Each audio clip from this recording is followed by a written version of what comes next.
if you want as well. That'd be really nice. Yeah, but Thank you. some of them I've got to find on here. So Oh, it's video. okay. So if I just do this, just say, "Oh yes." Yeah, Yes, okay. I see Yeah. what you mean. Yeah, okay. No probs. Yeah, sorry. Yeah, got it. Yes. Yeah, wonderful. Okay then. So I'll just wait. I'll wait until Kelly leaves and then I'll kick us off. Yeah, thanks, Kelly. Perfect. Here we go then. Yeah, so if we can start by you telling me your name and the year you were born and where you were born. Okay. Hi Emma. My name is Manoj Patel. I was born in 1964 in Kampala, which is part of East Africa. Thank you. Okay, would you like to start by telling me about your life in Uganda as you remember it? Okay, the way I remember Uganda, my earliest memories of Uganda was when I started going into full-time school. It was a school in an area called Kololo. Kololo was up in the hills because Kampala is actually built on hills. It's one of the big cities where you find a lot of taxis. Um, when I say a lot of taxis, I mean a lot of taxis because you had a lot of people coming out from the small village areas into the town where they were coming in for shopping and other services, banks, etc. Okay, and tell me about your family in Kampala. Okay, well, originally, the first people to come to Africa was my grandfather and his brother. My grandfather was born in 1907, and he came to Kampala at the age of about 17, 18, and he was married by that time. So this is a photo, as you can see, of my grandmother and my grandfather. Okay, yep. So following on from that, my dad was born in a place called Banda in village area in 1935.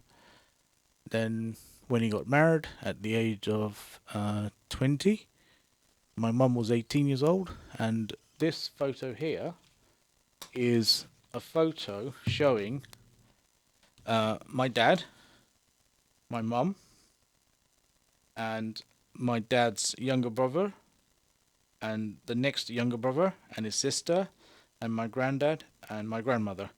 And this photo was actually taken in the first week of them getting married, and it's actually in the jungle area. Thank you. Okay, so you say it's in the jungle area. Yeah. Is that in a park or is that in a garden? No, a proper jungle where there is literally no concrete buildings.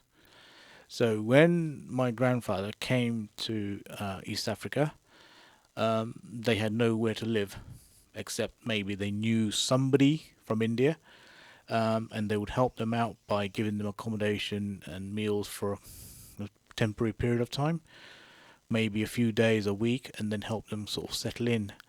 Back in those days, what used to happen is that the locals used to help the Asian communities, and they used to build them business premises or a house which was literally made from raw materials, wood sticks and mud. Okay, so I mean these buildings are now these days classified as eco-friendly because there is some builders that I know from the UK who actually have gone out there to learn how these buildings are made and the materials that they use. Certainly, from one of my workplaces where I used to work at Southampton University, and one of the building lecturers actually went out to Africa to learn how they make their bricks from raw materials. So these guys in the village, they would build them a house, business premises, and money didn't mean anything to them because they didn't have anywhere to exchange money with for goods. So what the payment was utensils, metal objects for the kitchen, and that was like a bit of bartering, as it were, and possibly some sacks of grain or something like that. So, what brought your family? What was the country your family were in before they lived in Uganda? Right, my mum was born in India. My dad was born in East Africa. So after they got married, and my grandfather's business sort of flourished a bit more, and then they started moving to the city. So they came to Kampala from Uganda, from the village area, along with my two uncles, the youngest one, the middle one, and my oldest uncle, my dad's oldest brother. And we lived in a proper built house in the city, and we had a cloth merchant shop downstairs. So this is where my dad worked for a good 28 years. So we were then thrown out by Idi Amin when my dad was 38 years old. At the year was 1972, as you know, in October. And what happened was my dad didn't have a passport. He was basically stateless. My mum had a British passport from British colonial times. So in her passport was my name, my younger brother's name, and my sister's name. My older sister, she had already gone to India at the time. There was some horrific things going on from the local East African young men, where they were cutting arms on young ladies and things like this. It was quite a horrific time. So due to this scare, for her own safety, we decided to send her to India, where my aunt was. My two uncles were already in India because they were both studying at universities in India for their education. And then when the Idi Amin gave us 90 days, my dad decided to stay there to protect the family assets and properties. And my grandfather, my grandmother, and us siblings, we fled to India. So when we came to India, we started going to school there in a city called Jamnagar. So we stayed there for about 6 months, and then during that 6 months, we didn't know where my dad was. We didn't even know whether he was alive or not. So it was quite a scary time for us, because all communications was getting really difficult. Phone lines may connect, may not connect, things like that. And then suddenly, one day, we got a letter from my dad. So then we found out that he's in Brussels, in Ostend. So now, for us to join together, the only way to do it is for us to come to UK. And because my mum had a British passport, we could come here without any visas, etc. So when we came to UK, we were at Stansted Airport, and because we were one of the Ugandan Asians, what they would do is accommodate us in so-called army barracks. These army barracks, they were around the UK, and there was a number of them. One of them was in North Wales, one of them was in Newbury. We were in Westmoreland camp, and there was some further upfield as well, in various towns. Can you remember the name of your army camp barrack that you were in? Well, it was known as Westmoreland camp. Okay, and I remember there was 7 blocks, and we were in block 3, room 3. What block 3, room 3 had was a very large room, which accommodated two of us families. And I remember we had all single beds, and to form a partition between the two families, all we had was a folding curtain partition. And obviously, if somebody was asleep the other end, you could hear them snoring if they were snoring, or any night conversations. Yeah, you could hear it all. And we had communal shower rooms, toilets, which was down the corridor. And for our meals, there was a canteen down the road, just like you have in army barracks. And we could go there for a cooked breakfast, cooked lunch, and a cooked evening meal. I remember around the back was a beautiful orchard field. And quite often we would see the glider planes flying around there, because there was a glider field around there. And slowly, the staff in the canteen realised that we were not really enjoying the so-called boiled food, and we needed something that was going to make us even more happy. So some people from the camp, they gave them some recipes and some of the things we would need. and they let us make our own parathas and chapatis. And that was such a godsend thing that, wow, we've got something that we really like. I mean, it was really nice of the staff on the camp to, to serve us every day and things like that. And then they also started, on a Sunday, they also started providing a coach for people to climb on board and get driven, I don't know, something about 30 miles down the road to watch an Indian movie at a cinema, which started coming up more and more in the 70s in the various cities. I think London was one of the places, Birmingham obviously, because all these places, they all had a very high population of Indian people, and some of the hit films were obviously shown at these cinemas, and there was a lot of youngsters who would go and climb on this coach. And I never went because I was about 7 years old. I think my older brother went a couple of times. So we stayed there, and then suddenly one day my dad appeared from Brussels. And then while we were there, obviously, we found out that we've also know other relations, from far distant relations from Kampala. So that made our life more comfortable. Um, we were all basically in the same boat. Um, and then our distant relatives, they decided to come to Southampton because somebody had told them that there is work here. So they came along with my what is now my brother-in-law. His family came.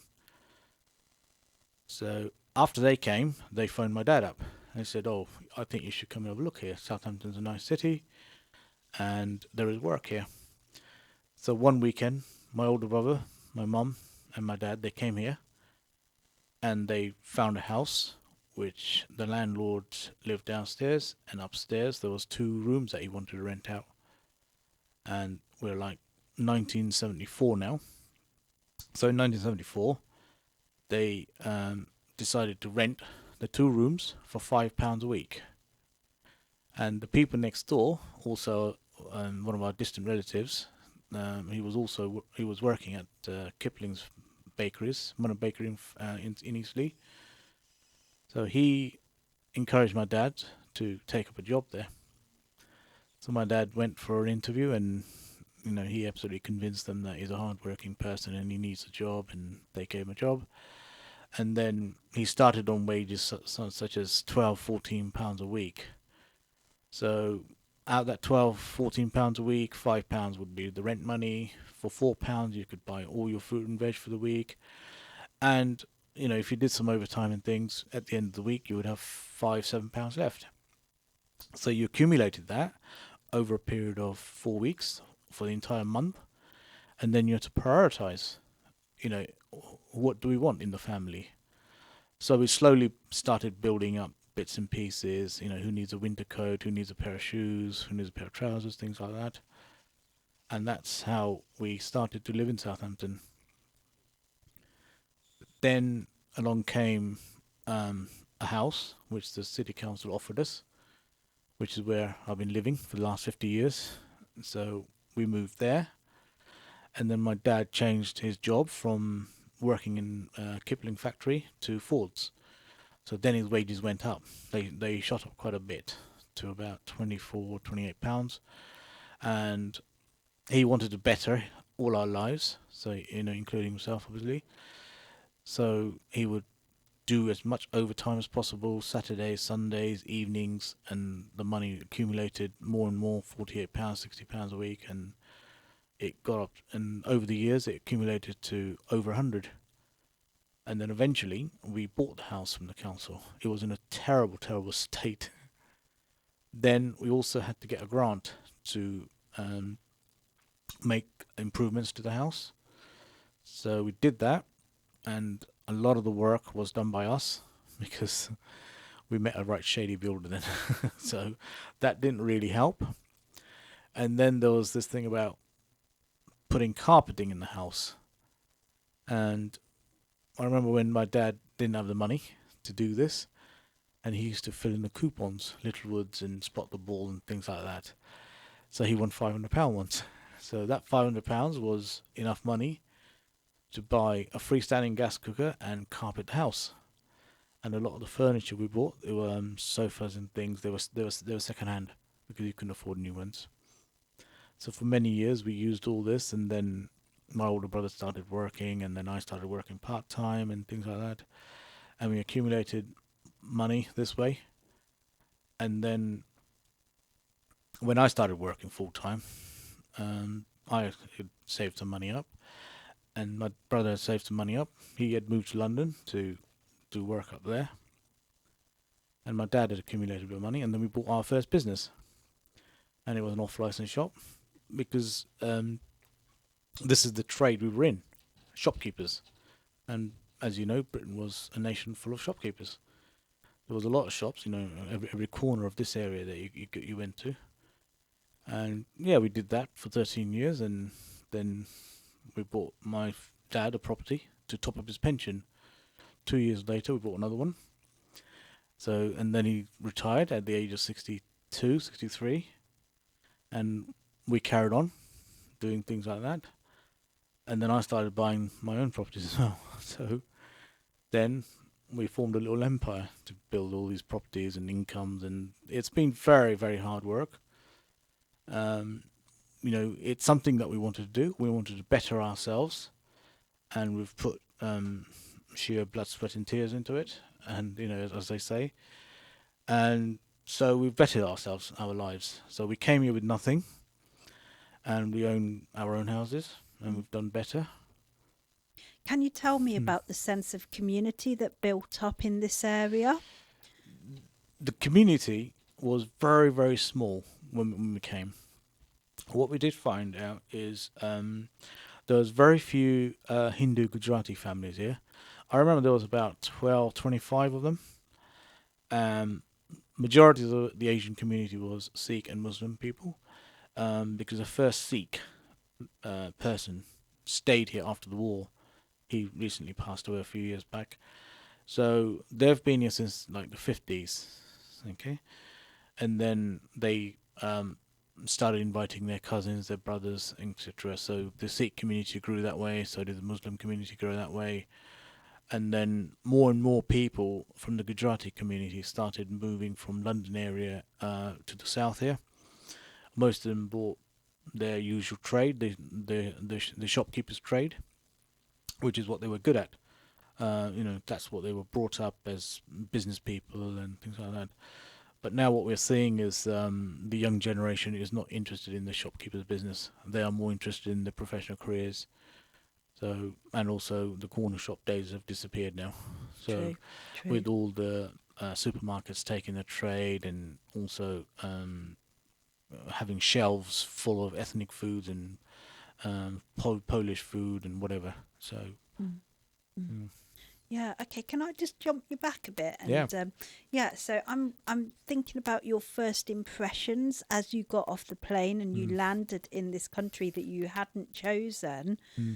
How did you feel? It was quite a surprise. When I say a surprise, I meant, wow, this is so colourful. By colourful, we looked at the grass and we had never seen grass that green.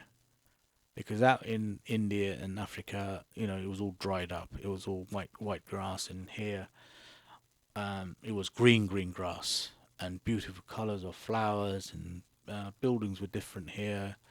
Even back in the 70s, when you go through certain cities, you see some really nice buildings. Whereas in East Africa, yes, we had buildings, but they were not as nice as this.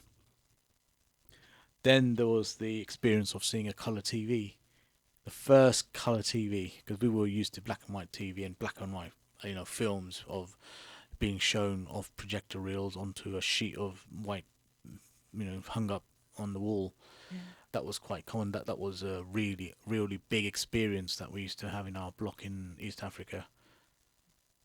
Yeah, it was like having a big community cinema, on the rooftop terrace. Yeah. So when did you first see a colour TV? When we came in the 70s, early 70s, and even then, to have a colour TV, you had to be quite well off. and even a telephone, in the house, or even own a car. You would have to have 3 or 4 wages coming in, or you would have to be a really big earner. Mm, mm.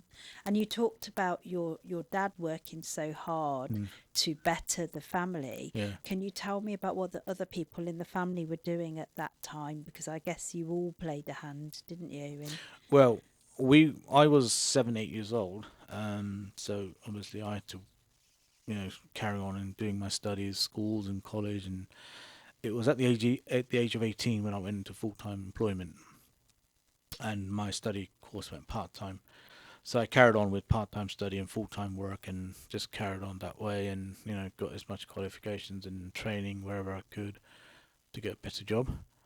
So up until then, it was just my dad as the earner, and my older brother for after a few years. Mm. And what was your mum doing at that time? I mean, I'm gathering she'd be looking after you, but was Well, she mixing with other women? yeah, I mean, when we came in, my mum did have a job. She was working for this company called Anglo Overseas Irish, and they were tailoring nurses' uniforms. And then the operation was closed down, so she lost her job, and she didn't bother going out and getting another job because, well, my dad's job was um, bringing a good wage in then. In those days, that was classified as good wage. So she just became a housewife, and of course, then by this time, my granddad had also arrived from India, so he needed looking after as well. Because my granddad and my grandmother, they were still in India when we came to UK. So then my granddad joined us, so he needed looking after as well. Mm. And where was your granddad living when he came here? He lived with us. So at one time there was 9 people living in our house where we live now, and then we went right down to 4 people, then 5 people, then back up to high numbers, and then back to low numbers. Okay. So we've seen some changes in the house. Mm, mm.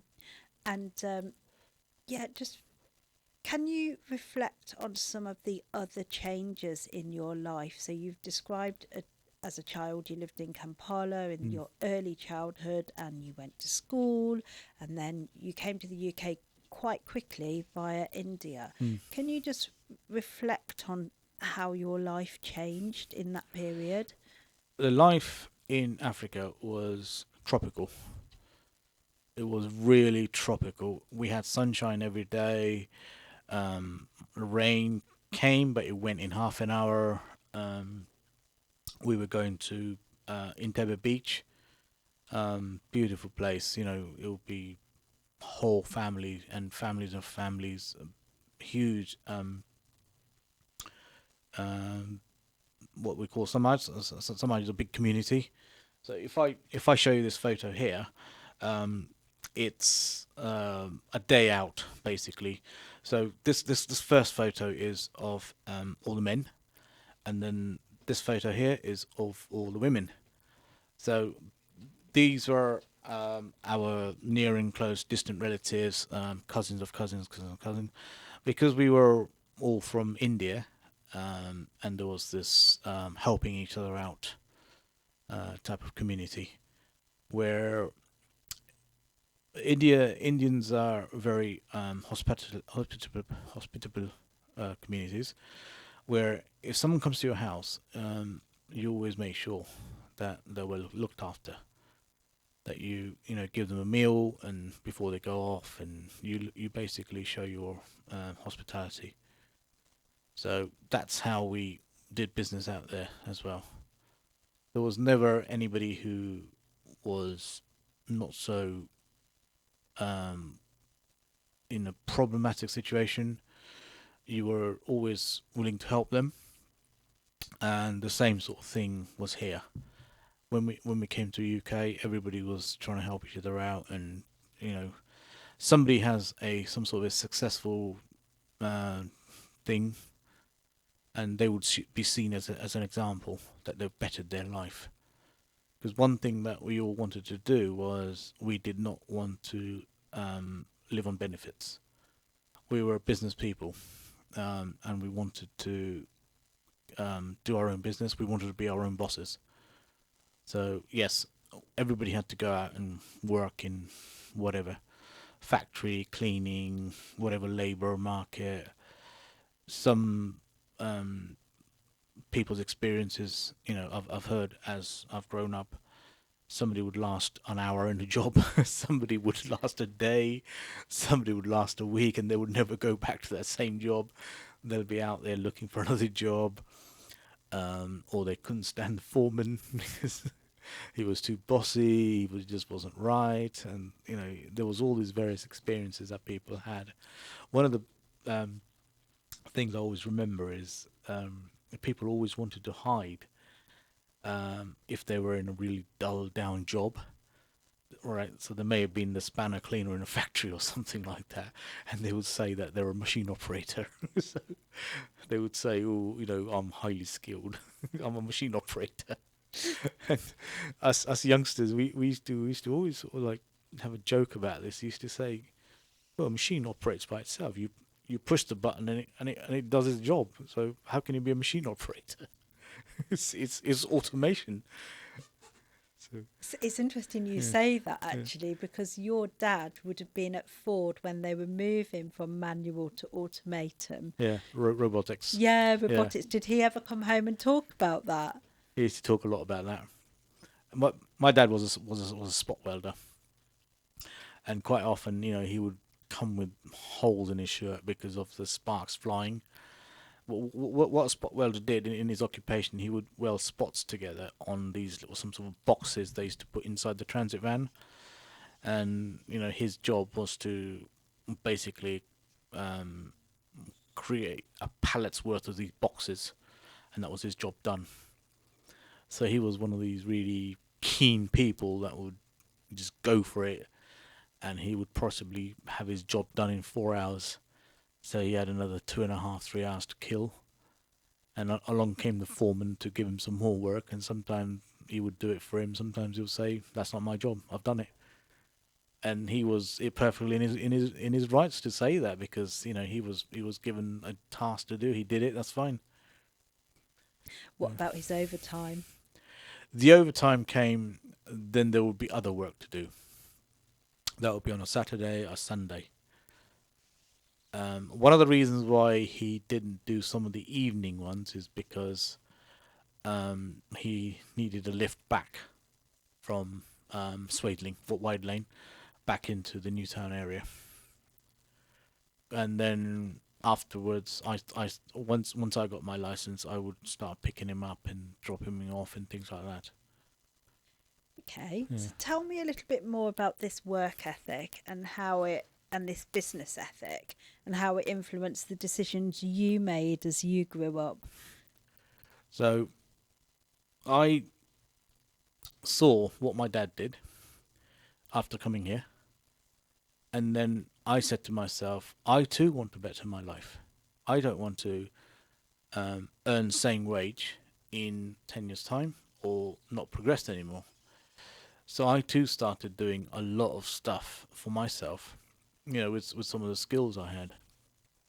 I used to repair TVs and videos and things like that, and which is what I studied and qualified in and things like that. And so at one time I was doing that. I was working full time at a local college and running the shop.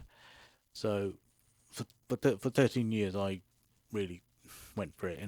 7 days a week, and that's how the whole family worked together in unity.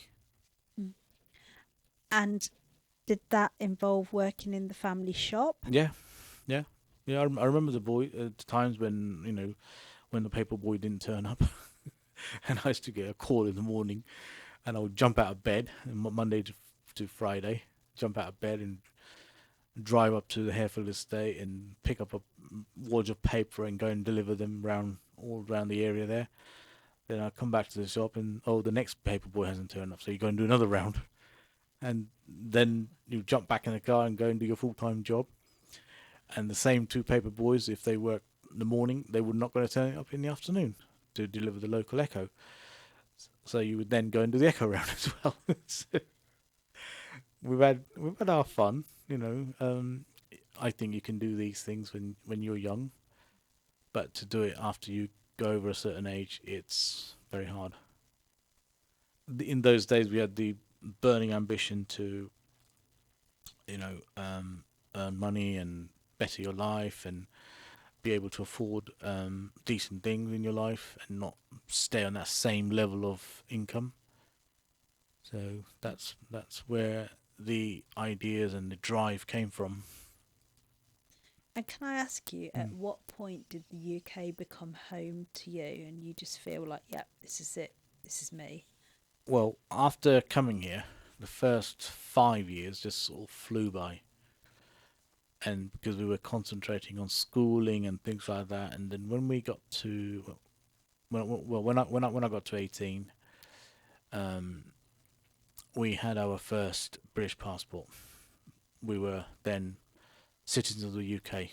Okay, like my mum was obviously because she had a British passport, and thereafter we started building our lives more and more, and then we never thought about going anywhere.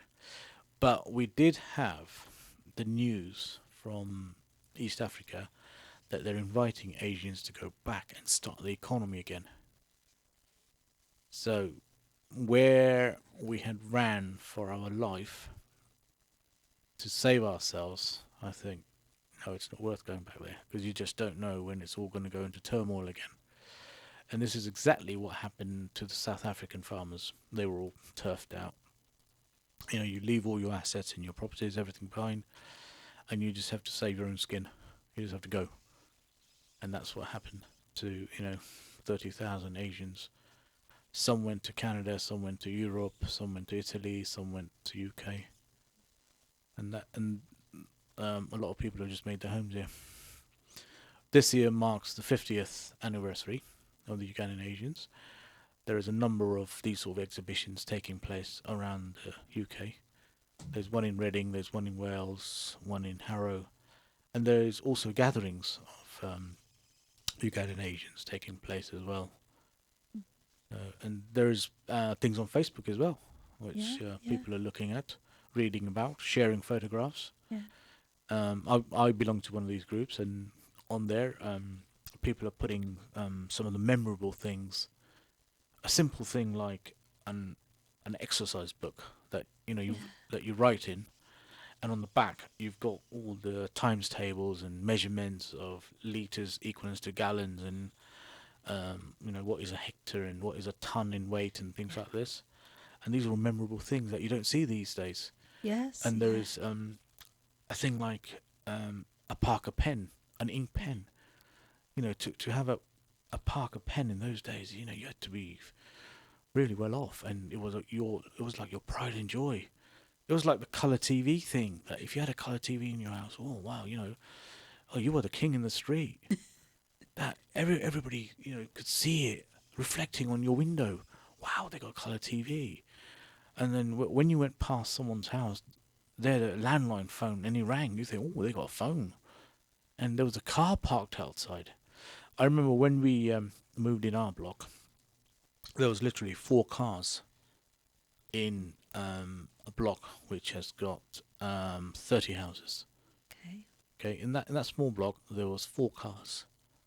Now on average there's two cars per property because there's a parent's car and there's the son and daughter's car, or they both got a car. So playing out must Yeah. have been quite different for you than it is for maybe your children and grandchildren. We used to play outside in East Africa, just the same way. Actually, in East Africa, what we used to do, we used to go on the roof terrace and play. There weren't slated roofs or tiled roofs. They were just open spaces, possibly with some sort of a water tank up there as well, and the rest of it was just empty flooring. And all the way around was, say, a 4.5 foot wall, and you could peer over it and you could see the street, and you could see at long distances as well. Like there was a football stadium near our house. We could see that. There was the taxi rank, which we could see, and there was also this long street. If I show you this photograph here, you can see that there's this long street of shops. So you had that sort of a view there. And then when we came to UK, where we live, it's all terraced houses. Yeah. So we used to go down the road to this place called Northumberland Road Adventure Playground, which was a pretty rough ground, very very rough. And they had an aerial slide up there, which was pretty high. Nowadays, something like that wouldn't even pass the health and safety. You would just not be allowed. You nowadays the playground would need soft rubber Yeah. cushioning, flooring. You would not be allowed to have a very high slide. It would be restricted in height with enclosures. This was all open. It was And like where was it? Which end of Northumberland Road it's was it? it's down near the railway track end, Oh, right. so And very close to the farmhouse yeah, pub. yeah, and they're talking about putting something there again now, I think. Well, it's now quite well cushioned, I would say, with the grass area, and there's also a small YMCA building there. At one time, that was all at Northumberland. I remember seeing a photograph of it when it was opened in the very early 70s, Yeah. late 60s. I think it was 69, 71. And I think one of them, somebody from the mayor's office or somebody came to open it, Hmm. and it had the usual wire fencing all the way around it, and that's all long gone. That has, Yeah. yeah. So, Yeah. Yeah. and there was also another playground where the old TVS Studios was. That's now all flats down there. So we used to go there, Mm. and we used to sometimes venture out all the way to Mayflower Park, the Wow. docks. Yeah. Yeah. So for 8, 9 year olds, that was quite a track on your own. But these days, an 8, 9 year old couldn't go out. You would have to be accompanied. Why do you say that? There is a lot of people disappearing off the streets, and you don't talk to strangers and things. We used to get taught all this in school. You don't accept sweets from strangers, and you use the Green Cross code when you cross the road, and all these sort of things that started coming out more and more. And now you hear it on the news. 12-year-olds disappeared, 14-year-olds disappeared. Mm. Sometimes they're found, and sometimes, oh no, it's bad news. So times have changed, really changed. But when we were playing out in the street, yeah, it was somebody from a few doors down or next street or whatever. Mm. So yeah, I've grown up in the area, and I've seen a lot of children grow up who now got their own children as well, and now they're out playing. We never had any of these electronic scooters or computer games. Everything was made out of wood, basically.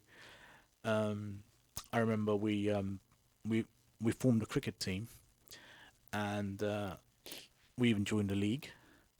Yeah, and we went around and all the second-hand shops in Northam Road, and we bought all second-hand stuff.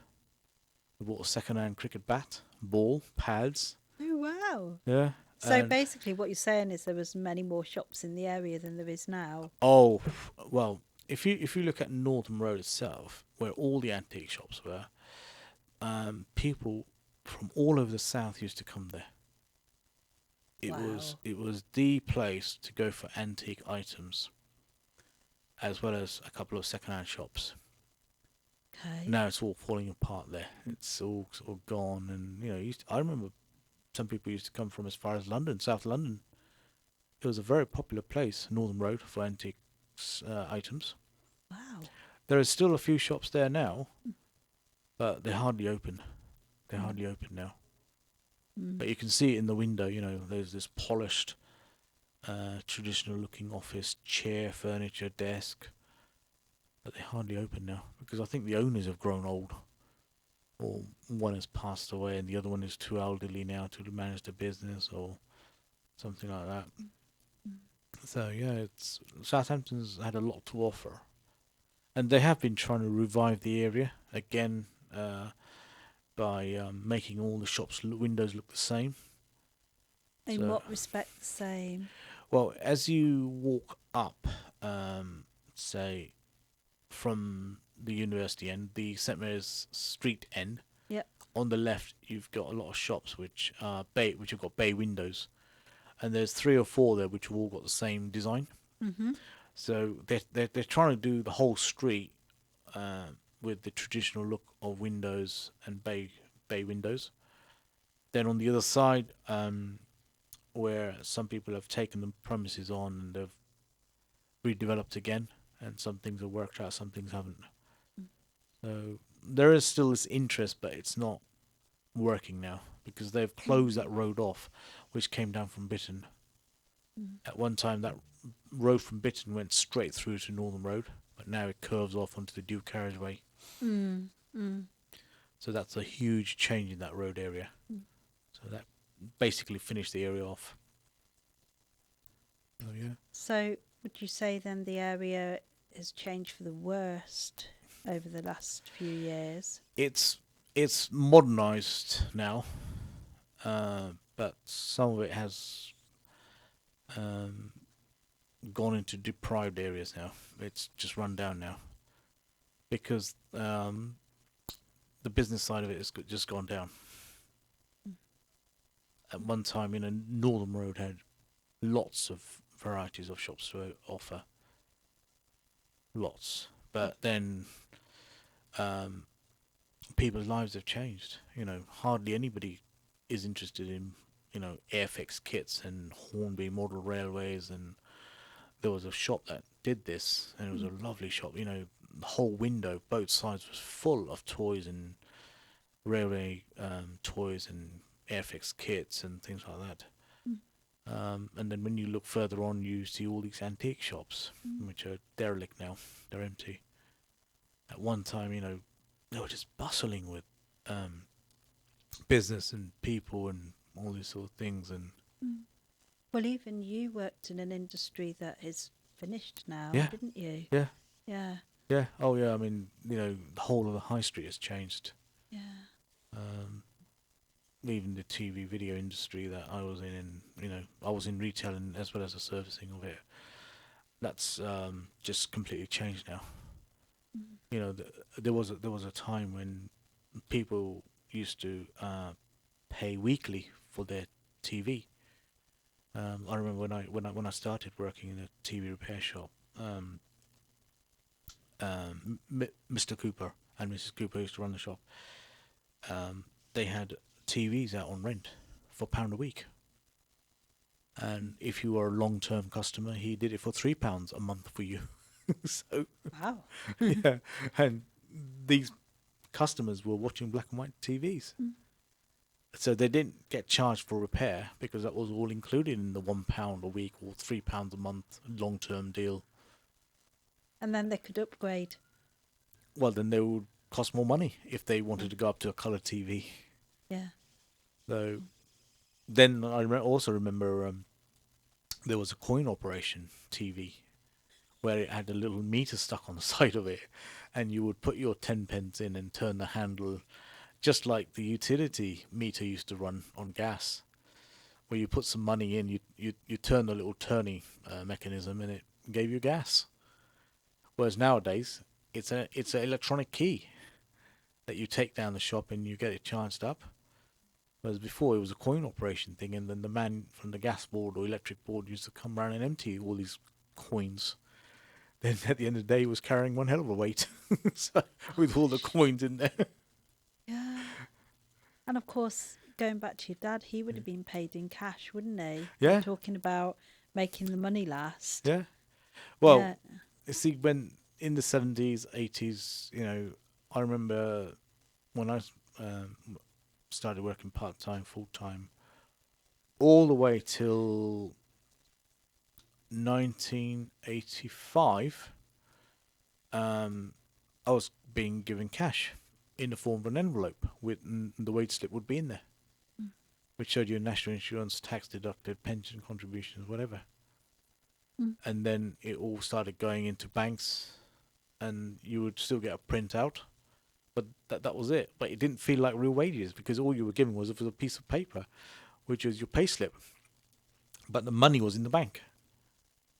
And you had to adjust. Yeah, yeah. Oh, it was so easy to spend, because you didn't have cash in your hand. It was in the bank, and what you were now doing is writing checks and using a bit of plastic, like your credit card. Of course, wireless payment, you know, was not around then. So when you wrote a check out, you actually felt money leaving your hand. Okay. Yeah. Um, if you used your credit card, Yeah.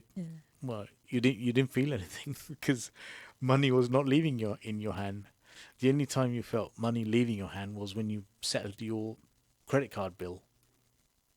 That's when you think, oh, that's gone.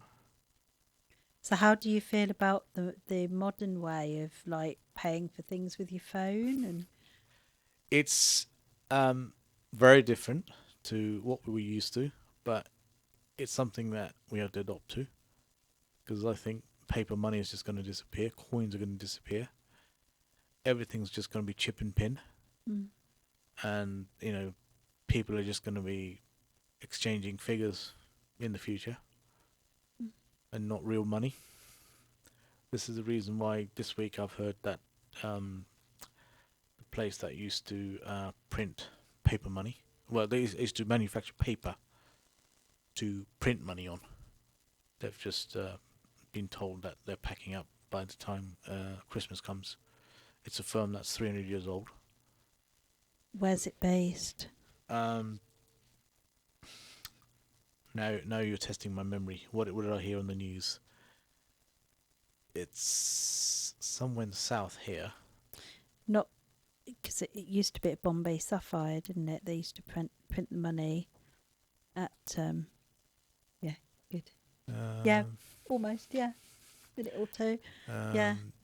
um, Um up they showed it in the news recently. Just a few Whitchurch and days. Overton. That's where they used to print money. I think that's it. In the paper mill up Yeah, there. It yeah. might It's have called been paper mill. Beers Paper Mill. Yeah, Might have been Beers. something Yeah. paper mill. Yeah. That's it. So yeah, they're Mm. closing because, well, paper money has now gone to plastic notes, Yeah. so they don't need. Yeah. And De La Rue or somebody was one of their biggest customers, Yeah. so they Yeah. pulled out. Yeah. Yeah. World's changing, isn't Yeah. it? So this is why everything's going to go chip and pin. Mm.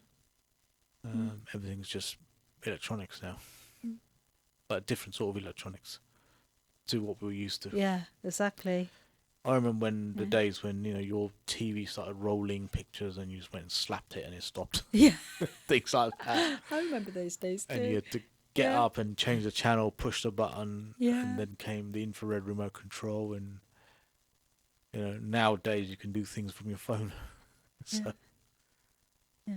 it's Can I just ask Mm. you, just before we wrap up, what's it like living in an area where there's so many people from so many different places? You've all got journeys in your family story. it's quite an experience because in East Africa you are either African, Black African, or you're Asian, one or Yeah. the other. Okay. In Southampton, Newtown, we've got a multicultural society. It's nice. It's nice. Southampton, I think, is one of the very few places where there is never, ever any conflicts with different communities. If there has ever been a conflict, it's amongst the same community, never across communities. Mm. That's one of the good things about Southampton, that people live here in harmony. And there is a lot of people, who can not afford good housing, and there are people who can, Mm. and the ones who can, they've been here for years, and they don't want to move from here because everything they need is here. Such as town high street, banks, shopping, their place of worship is here. Certain food spices that they may need, grocery items that they need. I know of people that have moved out of the area, but they have to come back here for shopping. Right. Okay. So, yeah, there is good things that are in the area, and then there is some things which are not so good. I don't like people turfing out their furniture, thinking that's it. I've taken care of that. I mean, in fact, it's about time they learnt that it's still on their doorstep. When they get visitors here, they see that, and they will see them as, oh, you live in an area like this. Oh, that's not very nice. Have you got any kind of solutions to stop that? Well, there's a lot of rental properties here, and a lot of rental properties means people live in there. If they don't want something, they'll just turf it out. Mm. Well, then the landlord should take care of it. Mm. I'm a landlord, and I take care of my rubbish. I don't allow people to throw stuff out. Okay. Mm. And it doesn't sound like that's the sort of behaviour that your family No, engaged in no. back in the 70s when you were here. You would have had to have got rid of stuff. There's very little stuff that people used to throw out. Actually, Yeah. like what I was saying, that we started with second-hand furniture, Mm.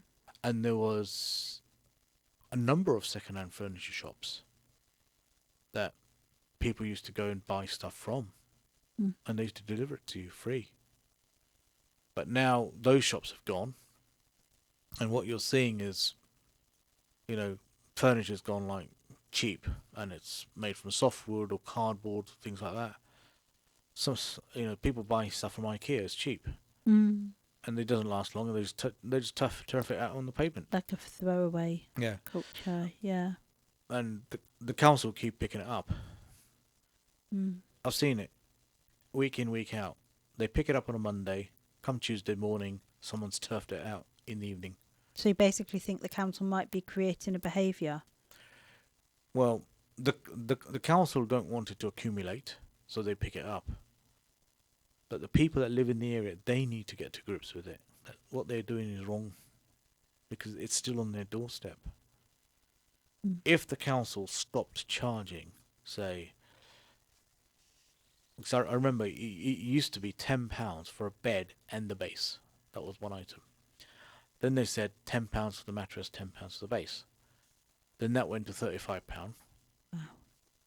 So now it's like, yeah, £60. And people don't want to pay that. So what do? They turf it out. Mm. But what is the council doing? They've got two guys going around the van, picking up all this every week. So people are learning, don't pay, throw it out, it will get taken away. Yeah, this Right. is a culture that they've adopted, Yeah, yeah. which is not what they should be doing. Mm. They should be taking care of it themselves. Have you got any community associations in this area where you can like get together to address some of this There stuff? there is a neighbourhood awareness group which meet, and they bring up all these issues around the area, and they talk about it, and they are trying to do something about it.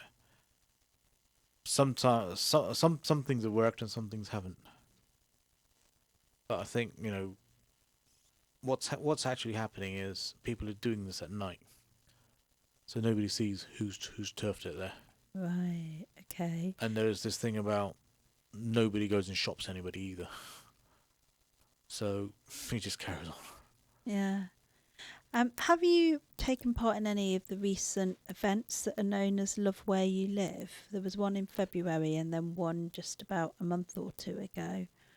No, it's something that I've never been involved with, Okay. but I have talked to the various neighbourhood community people. Mm. I've fed them what my thoughts are, what my ideas are. Some of these meetings are held at a time that's not suitable for me. Oh, okay. So Yeah. I've got something else on or whatever. Yeah. So, Yeah. Yeah. No, I only wondered Yeah. because they're quite unusual. Like they're big kind of public celebration events, but I know that the council do run them with an agenda to talk about fly tipping Oh yeah. when they're chatting to the community, and I Yeah. just wondered how effective that had been from a resident's point of view. See, when they've had a big community event, Yeah. such as a procession through the street or something like that, like the Six Visaki event, they always have people following everybody with bin bags and pickers, Okay. So the streets are always clean at the end of the procession, at the end of the day, at the end of the event.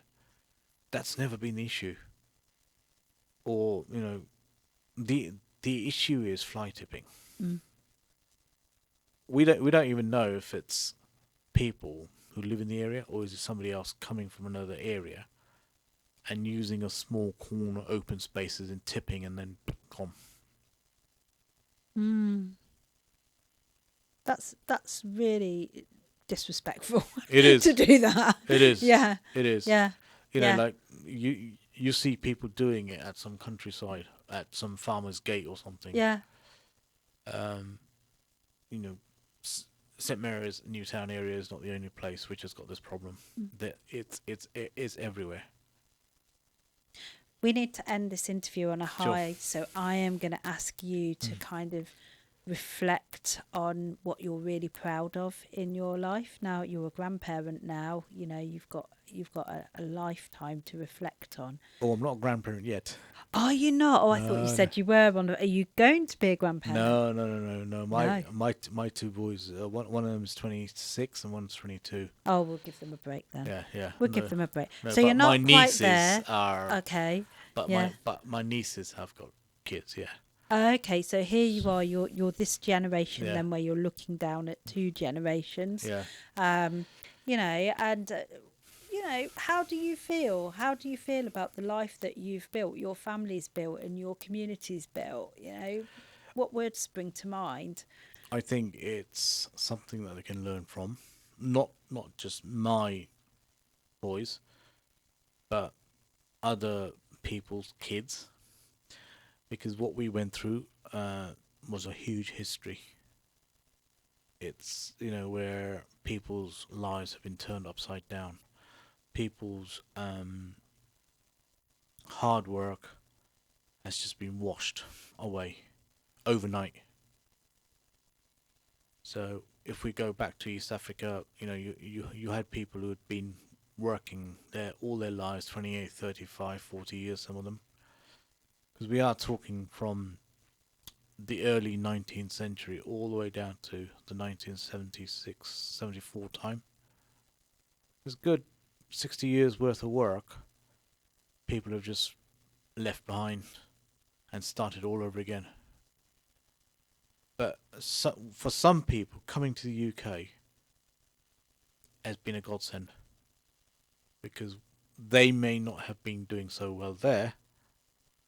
Now they're doing really well here. So you've got some people who've lost everything, gone to zero. Some people were on zero, now they've got a lot because some of their kids were grown up and they've gone straight into full-time employment.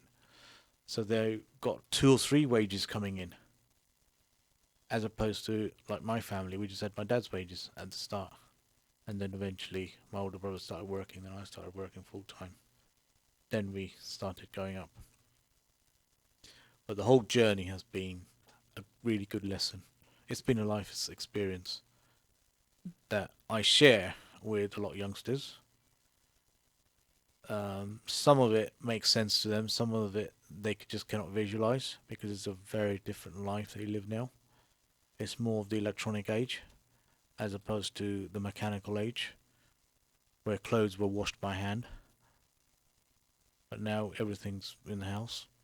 Everything's instant. You have a washing machine for washing. You have a mobile device for ordering your grocery.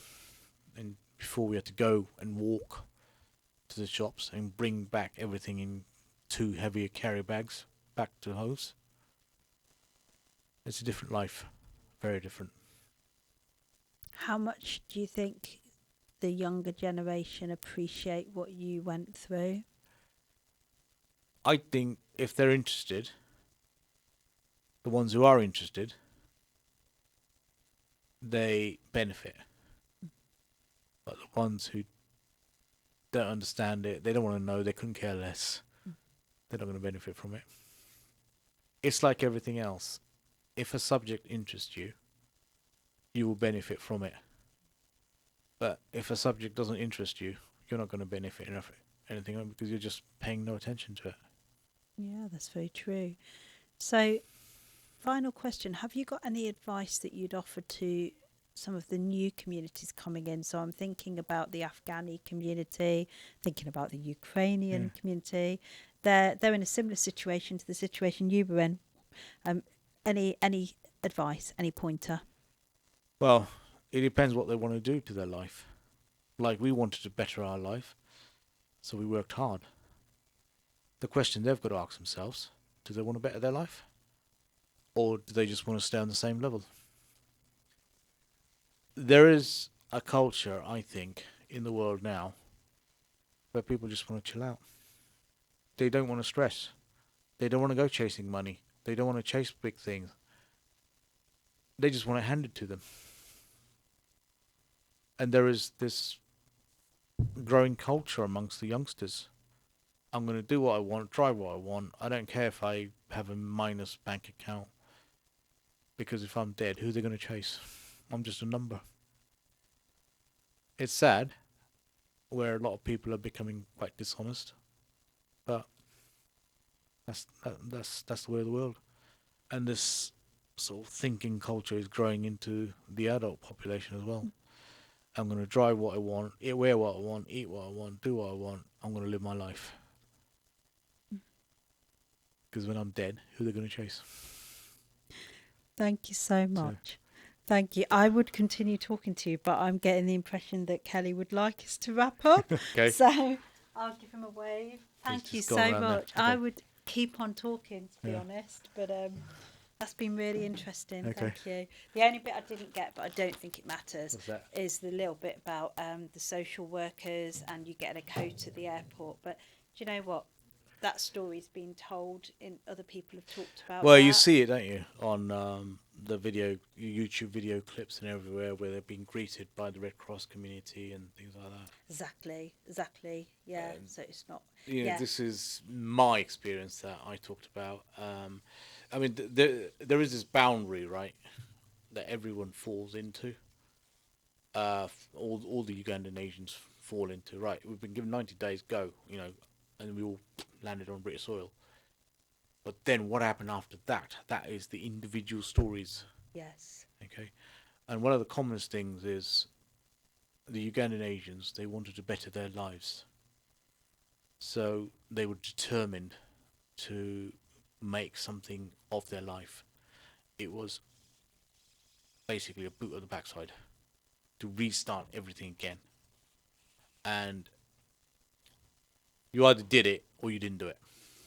And a lot of them did. Because they just didn't want to sponge off the British government. That was our own ethos. We did not want to live on benefits. We did not want to sponge off the British government because we wanted a better living, and we were just determined to do it any way we can. We were going to sacrifice. When we started our business, my dad stayed in his job, I stayed in my job, and we borrowed money from the bank to buy the business and to buy the stock, and we were paying them every month, pay all the money we borrowed.